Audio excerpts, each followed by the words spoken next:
taşımak istiyoruz. Onun için de yeni anayasa diyoruz.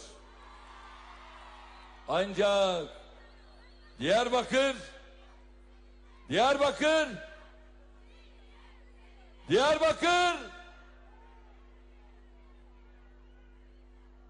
cevap vermiyorsunuz. Diyarbakır.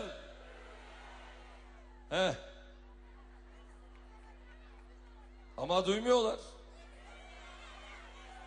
3-0'a var mısınız?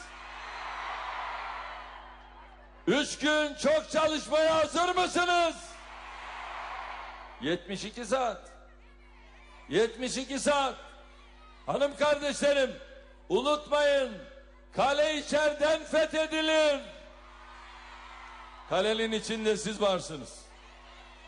Gençler, çok çalışmaya, koşmaya, sandıklara hakim olmaya davet